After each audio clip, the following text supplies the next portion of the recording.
Ladies and gentlemen, welcome to Hero Movie Podcast, your greatest source for superhero movie and TV discussion in the multiverse.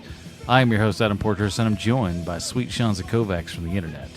I am too a trash monster that lives in the sewers. Who amongst us isn't? And he is not here today.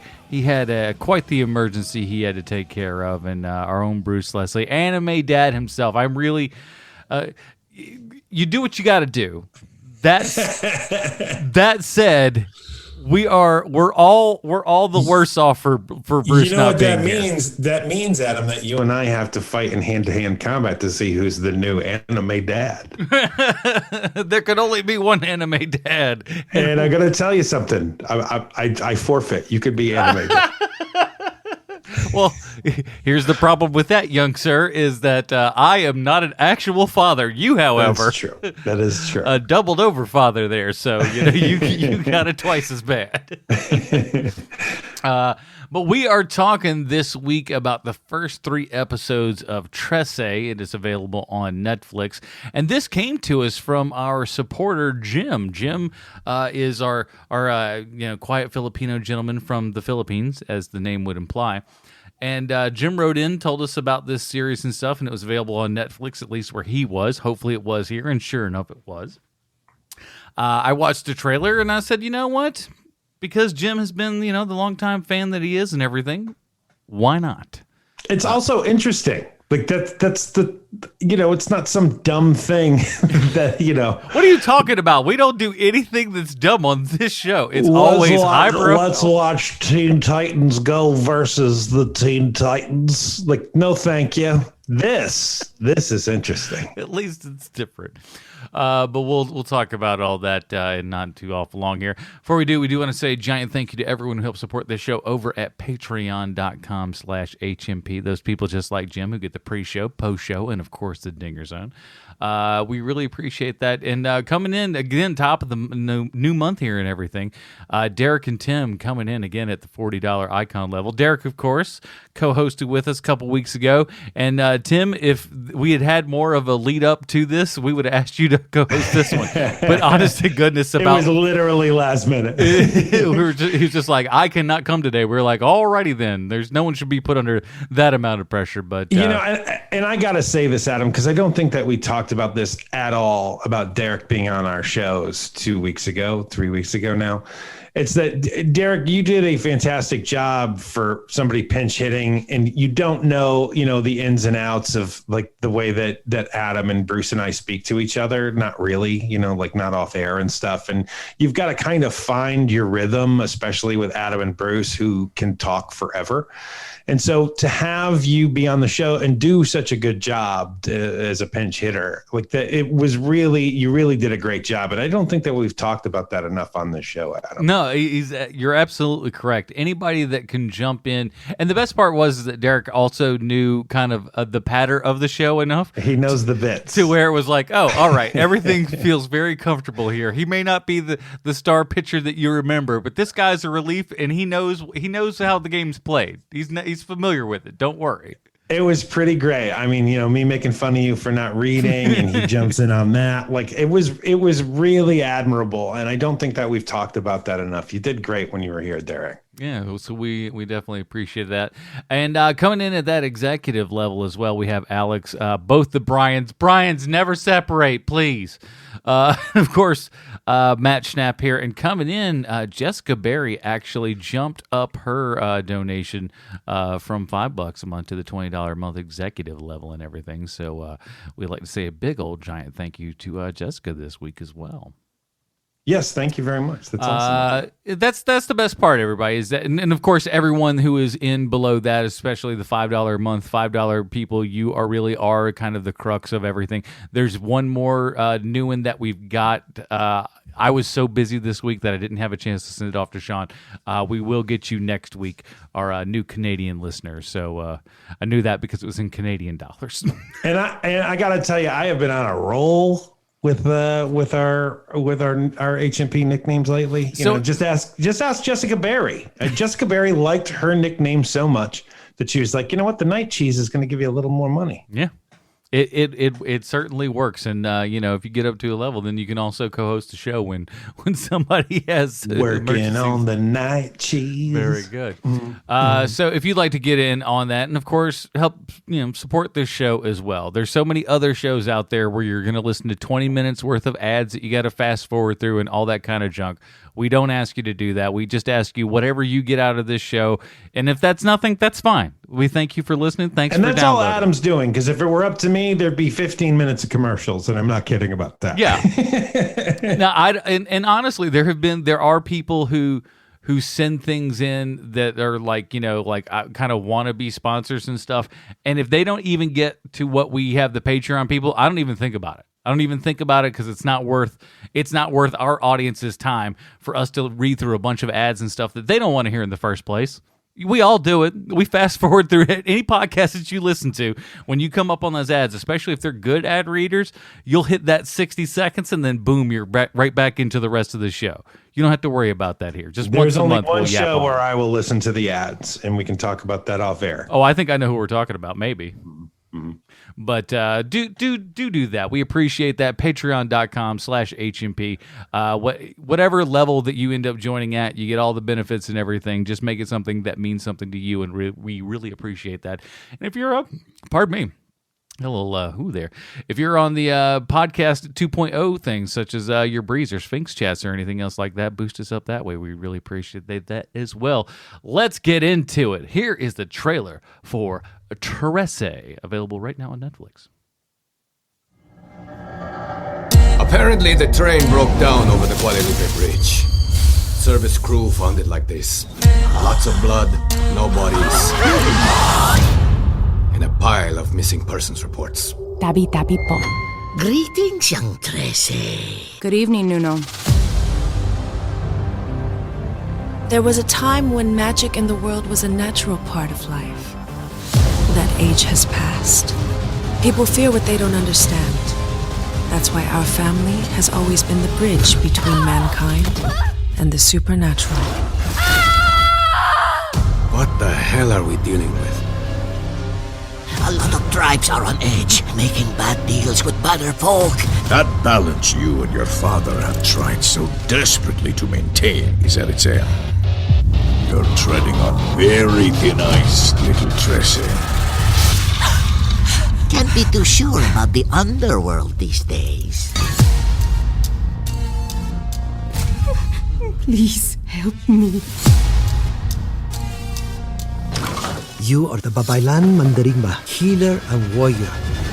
Ibon yan ang nakatago. You were born ready. Hank, the creature is a Chana. Do you hear it calling for me? You want my advice? Keep your heads down. They're coming for revenge. If the Lacan gets in the way, kill her. There's something bigger going on here. The tribes need to be united. The tempest is brewing, and there are liars amongst your allies. Come on, boys. Let's put an end to this. Alrighty, that was the trailer for Trese. We're going to be reviewing the first 3 episodes, available right now on Netflix. Well, you know what time it is. It's time for Bruce's Comic Book Connection.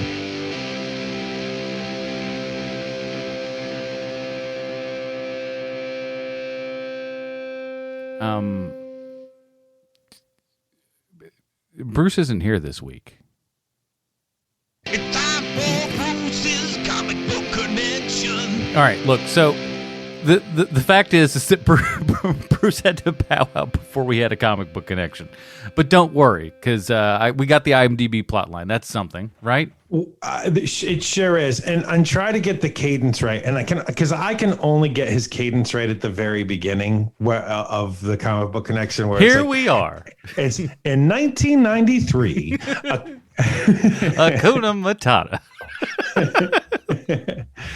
Here's the IMDb plotline. As we know, IMDb always 100% correct in everything they say and or do. Set in Manila, where the mythical creatures of Philippine folklore live in hiding amongst humans. Alexandra Trese finds herself going head-to-head with a criminal underworld comprised of a malevolent supernatural beings. And if that doesn't sell you, let me tell you a little bit about Trese, because this sucker, it's got everything. Like you said, Filipino lore, sewer goblins, angel talk, detectives, ground mermaid bones, more clan talk than a Quake 2 meeting, Fu Manchu, broom smacking, curvy daggers to the eyes, Misfits devil lock hair, blood train, Nokia cell phone firehead guy, Dead Train, Demons in Pants, Demons in Tails and Top, Wolf Cop, Demon Goat. Fast and the Furious movie breaks out where all of a sudden cars turn into a demon horse while the other car gets a spirit nos injection. Head ripping, rip off ABBA, mushroom ground gnome guy, and Resident Evil meets The Thing. This show's got everything in it. I don't know what you're looking for, because this show's got it all. Yeah, I wasn't sure what to expect with this show. You had warned me ahead of time, something along the lines of there's a lot of Filipino folklore in this show. And so I think I was kind of, even though I realized that they are two completely different cultures, I was thinking it would be a little Studio Ghibli, like something like that. Mm-hmm. And this is far more My Neighbor Totoro than it is Ponyo, this show. Although it is far more darker than either of those things. For sure. And I mean, because there is there's a lot of murder. Imagine Studio Ghibli, but with tons and tons of murder is what this people show handling eyeballs on a regular basis, things like and that. And not only that, but also like murdering a ghost, which I didn't know was a thing that you can do, but you totally can. And I learned that from this show. That ghost was murdered. It was like, what? And it's out the gate. Oh, hey, some white lady got murdered. No, that's not just some white lady. That's a ghost. It's like there's a reason for that, Hugh. And just to speak in generals, because I that's the way I prefer to do it at the beginning of the show, as you know, Mr. Portrait. Mm-hmm. Is that, if I am a Filipino American and, I hear certain things from my family members or whatever, but there is literally zero of it in American culture. And then I learn that there's a show on Netflix that not only is produced in the Philippines, but also produced in the Philippines specifically for Netflix. I am hopping all over this show. And, it feels like something completely different than anything else that's on Netflix. It feels like something different than anything else we've watched, really. And we've watched something along the lines of this, just done very poorly. And this is the best version of this thing, is the way that I see it. I was interested the entire time. The 3 episodes I watched passed the phone test completely, and a lot of that is just to do with the culture of the whole thing. Because let's take the Tomorrow War, for instance, as an example, because I saw that the other day. There is nothing I care less about in that movie than Chris Pratt's home life before he gets drafted into the future. I do not care. And I realize that they need to set all that up because it makes sense for later, but I didn't know that while watching it. And so I hated you already. You can't no take backs. And right. And so there was watching him be cute with his daughter and stuff, and it's all completely unrealistic. And like everything about him and lady who was in the wrestling TV show on Netflix, I would never in a million years do those people feel like they're married. They just feel like two actors in a movie, and I could care less because it's all fake and not good and the same. Whereas everything that's happening on this show and Trese, right down to her just coming home after work, all of that feels so different than anything else that I've seen in a while that I was riveted. I could not stop watching this show. And so it was really fun. I don't know how much I love it. I don't know if I'm going to go back to watch more, but I really enjoyed my time with the show.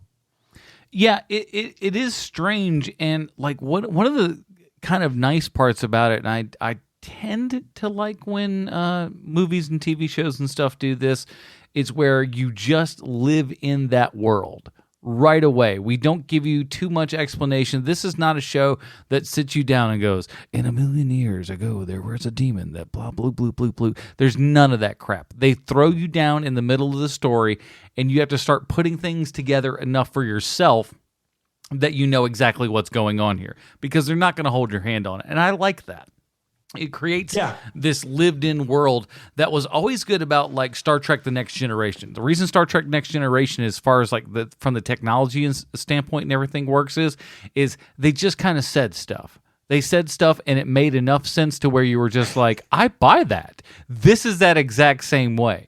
It's like, because you start wondering things really quickly when the show starts. It's like, how does this world operate? How is it like our own world? How is it different from our world?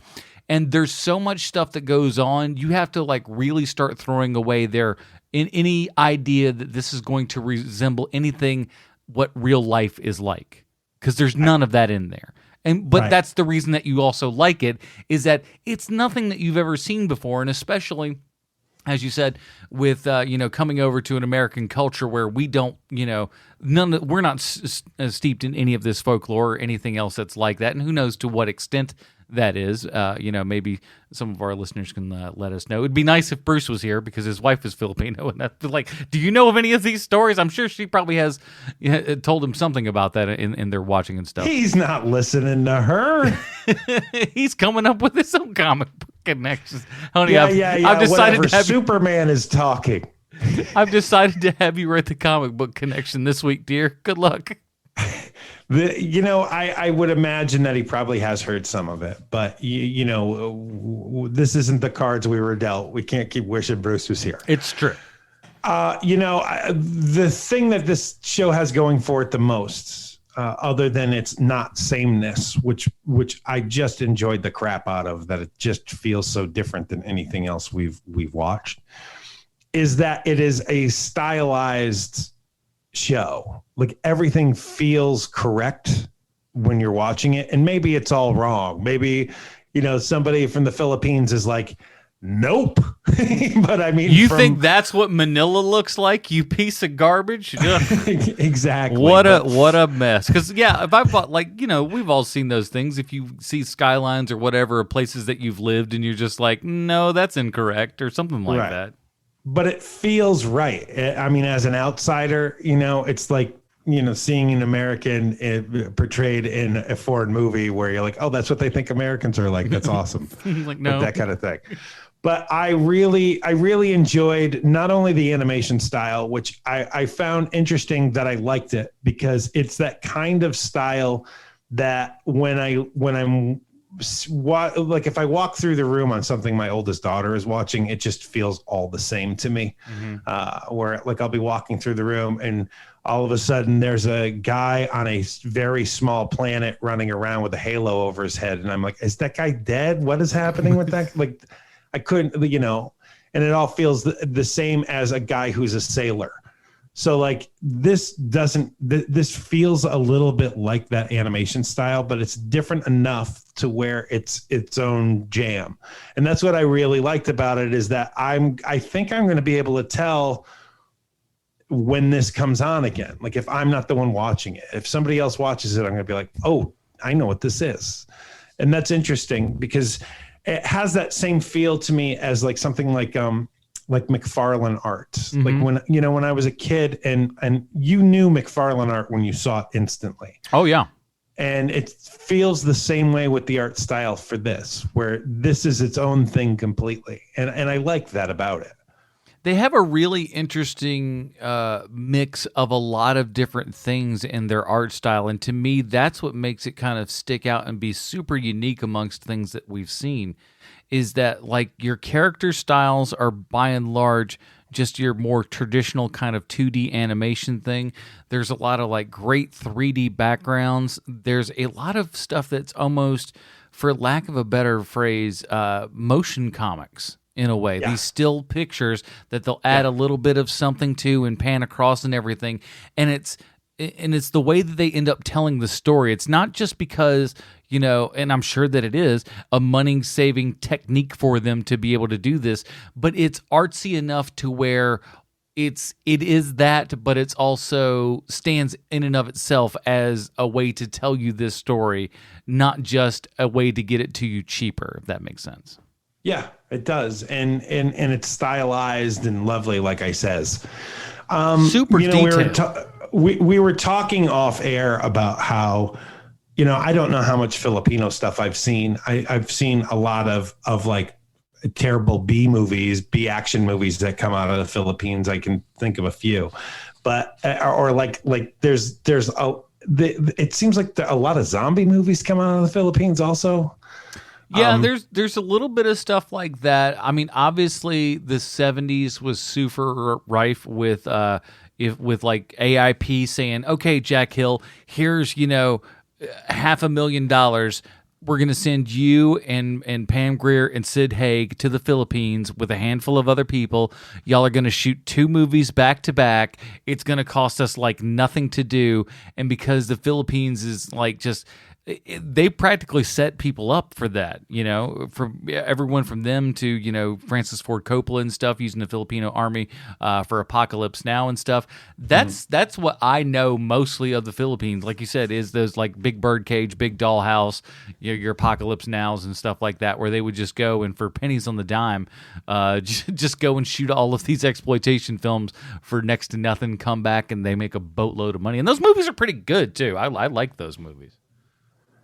Yeah, I have a special place in my heart for just terrible action movies from the 80s. I mean, you know, somebody my age would, you know, you think of the Cannon movies and you think of all of those like... Oh, Cannon was another big one that was just like, yep, we're sending them to the Philippines. Here you go. Chuck Norris, we're sending you to the Philippines and you're going to shoot 5 flicks for us. And it's only going to cost us $250,000. You're like, how do we do that? We just do it, bro. We just do it. So I guess the big question here is, do you like this? Did you like this show? Yeah, to me, watching this show is kind of like what I wished or feel like we could have gotten somehow with Constantine. You know, we have this character who is going in and out of all of these worlds, you know, tons of demon stuff. I like all the different, you know, spells and whatnot that we don't even bother telling you what they are. They're just spells. You know what they are. They're spells. Shut up and just, you know, go with it. And we do. And it's kind of cool. And that's what I like about it, is that it feels like it's doing that thing that Constantine never really got to. For whatever reason, and it shows that sort of concept can work if it's applied right. And I think maybe it's just animation is a better format for that than live action. Is that? Well, you know what it feels like to me? It feels like Hellboy with their animated stuff that Hellboy had, you know, in the Mignola art, which is just so great to look at. But it seems like everybody just kind of gave up on Hellboy, whereas hopefully that doesn't happen with Trese, because I like the way that it goes. The only thing that really annoyed me, and I get why they do it, is our main character's hair in between her eyes. Then it's there from when she's a little girl until she's a detective on the force, you know, like, it made me mental. And I know why they do it. It's the same reason why, you know, J.J. Abrams puts the 3 fingers going over the stormtrooper helmet, so you know which stormtrooper is which. Yeah, you're identifying it. Otherwise, and that's so much like. And I talked about it with somebody this weekend. We were talking about all kinds of different sequels and stuff like that.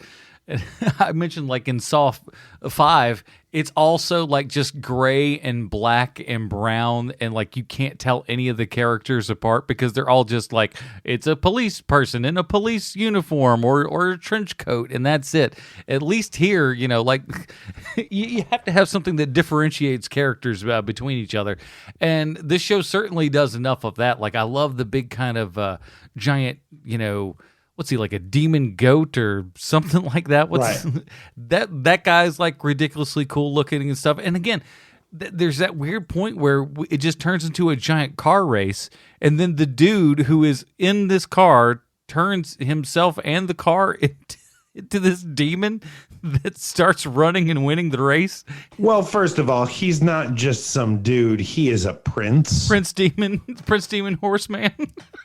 All of that stuff, I just find it so interesting Because it's just great. You don't know what you're it is, watching. and he starts yelling at the detective for using magic, and she's like, "So did you? Why are you getting mad at me?" Yes. Which I found great. It's like you just turned yourself and a car into a horse to run to the end, and you get mad at me because I've got demon nos ladies that are giving me boosts. What's going Alexandria. on? It's so stupid but so great because it's like, what are we doing? And then all she's got to do is just mumble a couple words, throw some sort of crazy symbols on the ground, things are glowing, and then they're off to the races and go into another thing. It's so much fun. You know, when we first see that the dead ghost, and they have the what I would call the supernatural ring around that ghost, and she walks up to it. And she like kind of takes her thumb and smudges it, and she instantly knows what it is. Like right off the bat, the second that happened on that show, I was like, oh, you know what? I think that we're in for something fun here. Instead of me rolling my eyes at something terrible, which look, I know it's 50-50 with me. I know that a lot of people don't understand the way I work, and I get that, but this was a fun one for me. So I'm right now, Adam, I'm staring at the top 20 grossing movies of all time in the Philippines. Okay. And of these top 20, there is 1, 2, 3, 4, 5, 6, 7 movies that are produced in the Philippines. Wow. Yes. So the top 2 are American movies. Can you guess the top 2 grossing Filipino movies, or top 10 grossing movies in the Philippines of all time?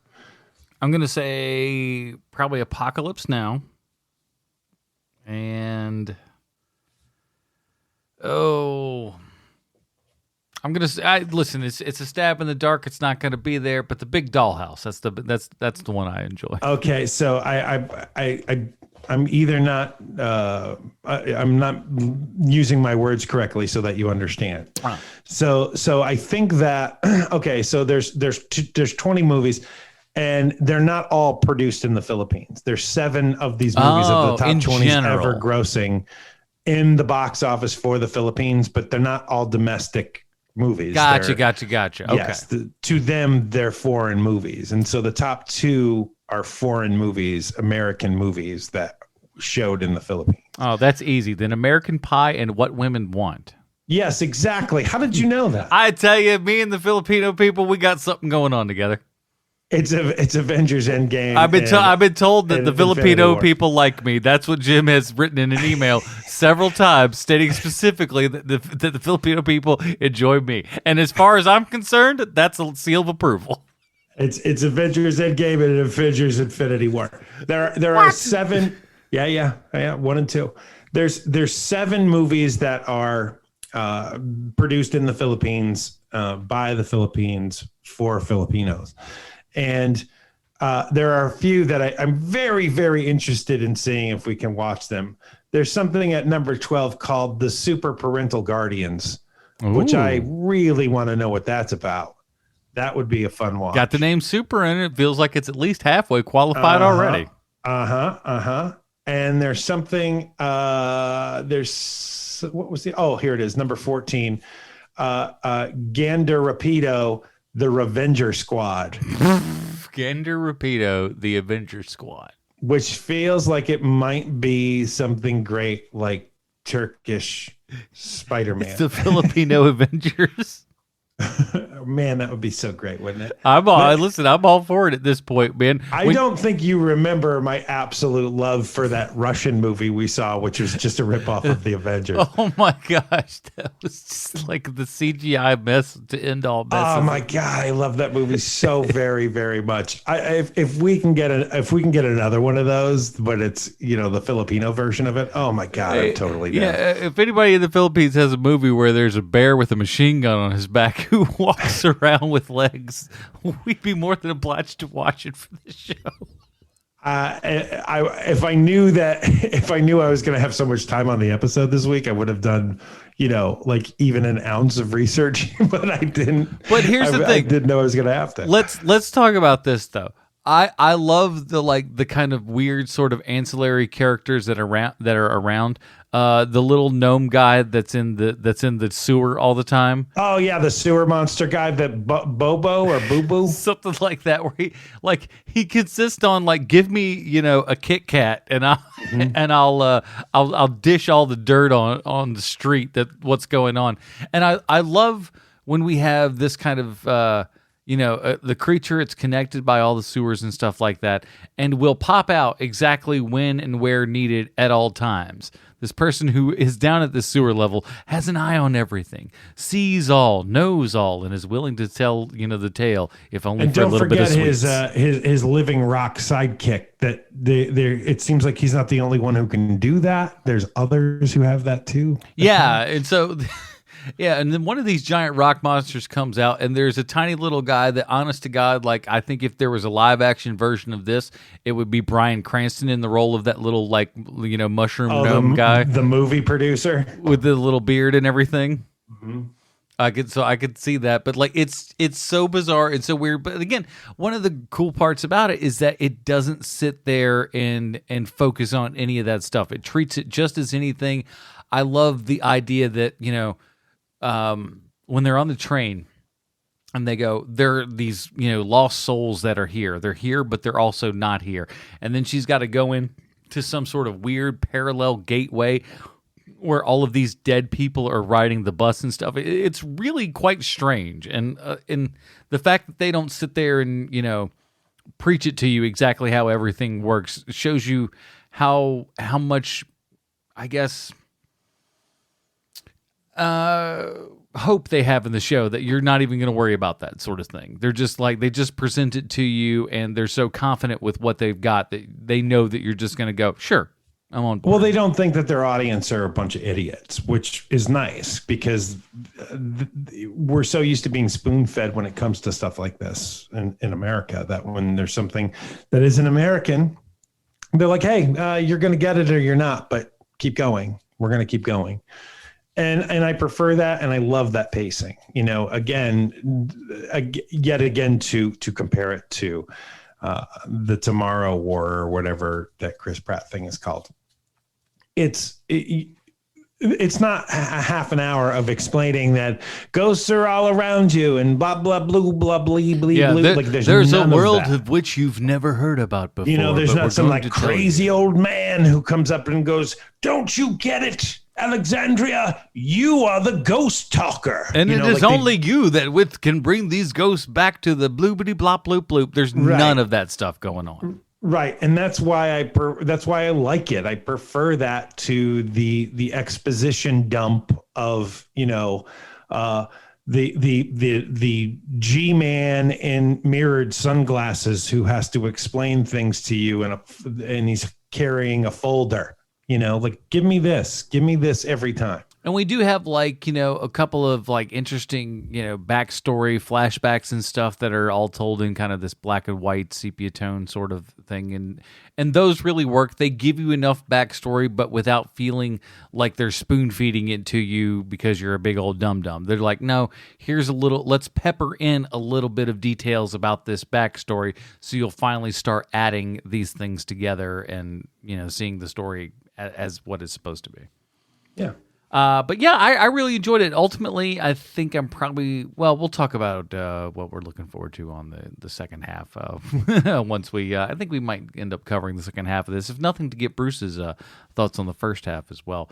But before we do that, we do have to ask ourselves one very important question: is how this television show from animated television show from the Philippines relates back 1-to-1 with Sylvester Stallone. Good luck, buddy.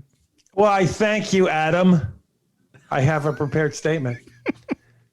Mr. Stallone, Carlos Alazraqui is the voice of Anton Trese, father of Alexandra Trese, on the show Trese. Don't worry, I don't expect you to know what it is. I wouldn't have known if it weren't for a certain quiet Filipino. Carlos is mostly a voice actor, but he does do some actual acting from time to time. Looking through the man's filmography, I ran across something I hadn't thought about in more than 20 years, and that's the fact that Bruce Willis had a cartoon about himself called Bruno the Kid. Yeah. In which he plays an 11-year-old version of himself who is also a top secret spy for some reason. And before you ask, yes, he does the voice of little Bruno. What? How is this a fever dream? What? It ran for 36 episodes. Somebody thought this was a great idea. And not only does it feature the voice of Bruce Willis and Carlos Alazraqui, but also Mark Hamill, Tim Curry, and Bronson Pinchot. Ooh. Mr. Stallone, why doesn't Bronson Pinchot work more? Do you guys know each other? He's really great. Maybe you can give him a role in your next Expendables movie or the next Suicide Squad, maybe? Did Bruce Willis ever ask you to work on little Bruno? It seems like a pretty big ask to me. Like the real person version of asking a coworker to hide your drugs for you. Mr. Stallone, I was pretty sure it was going to be a nightmare trying to find the Stallone connection this week, but I didn't count on old Carlos Alazraqui, and I definitely didn't count on the TV show Las Vegas, sir. I think I may have started watching the show based on the fact that it's pulled my butt out of the fire so many times before. Yes, Carlos Alazraqui was on Las Vegas. Hold on a second, I've got a cough. He played the role of Julio for one episode. This is usually the part where I say something unique and interesting about the TV show Las Vegas, but dude, come on. Come on. We've talked about Las Vegas like no less than 100 times on this show. I ran out of stuff to say about that show a while ago. And here we are again, Mr. Stallone. That's how you're connected to this Filipino supernatural crime noir streaming show. I hope to hear from you soon. This is the 362nd time that we've done this bit. I'll do better next week. Thank you. Your new best friend, Sweet Chauncey from the internet. Oh, man. Do you take a guess? How many acting credits do you think Bruce Willis has at this point? I can't, because I know that he gets $1 million from the Russian mob every time he does, like a day on one of their direct-to-video streaming. There's so many. Like we think of like Bruce Willis now as like this guy who had this the great heyday and everything, and really kind of fell off and just hasn't had quite the career that you get older. It just happens, right? But the amount of things that he's been in the years that you think that you knew what Bruce Willis was making, no, it's not even remotely close. He literally makes $1 million for working one day on those Russian mob finance movies. He really does. 142 acting credits right now, 16 upcoming credits, and this is from a man who rarely even stands in the films with which he stars in. It's true. It's unbelievable. But we're not going to actually go to our full review here and everything, but we do want to talk about if we're looking forward to the last half of the first season of Trese on Netflix. Sean, what say you? I really enjoyed this. It's different. It's fun. It doesn't feel like a job when you're watching it.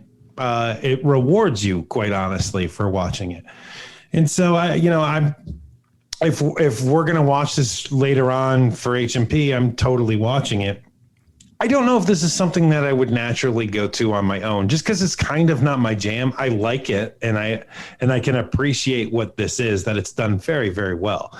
It's just not my jam, but I really do like the show. No, I think I'm the exact same way. I do like it. Again, I'm the same way. I don't think it's something that I would have necessarily gone out to and sought by myself and everything, but I'm glad that Jim recommended it. Yeah, and thank you we for could that. check it out because it is. It's very interesting. It's unique and different. And I'm interested to see what Bruce has to say about it. So maybe in a couple weeks we'll check out the last 3 episodes. And that's also the super nice thing is that 6 episodes and they're all about 24 minutes apiece.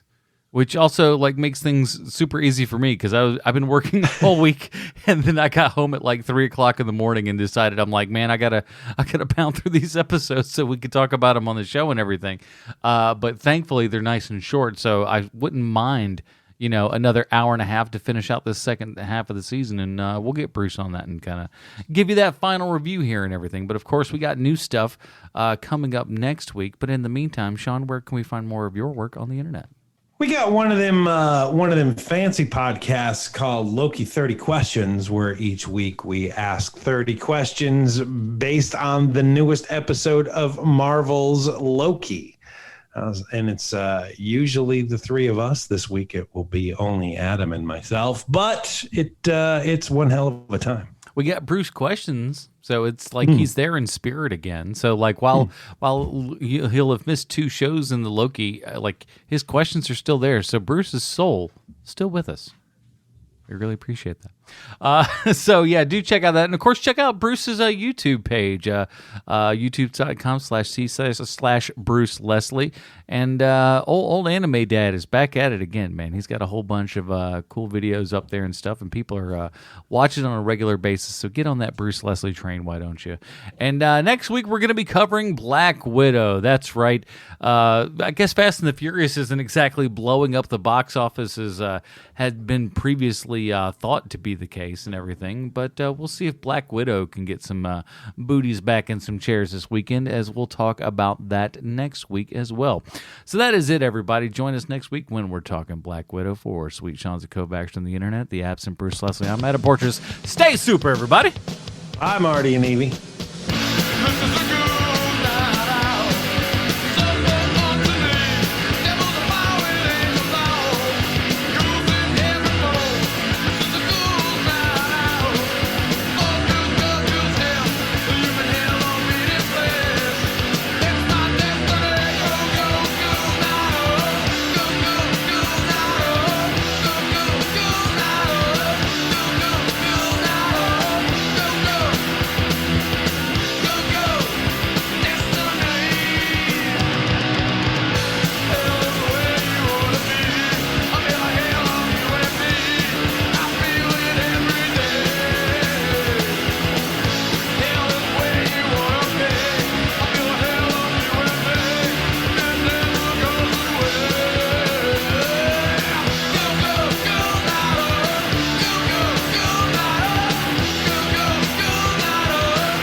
Right.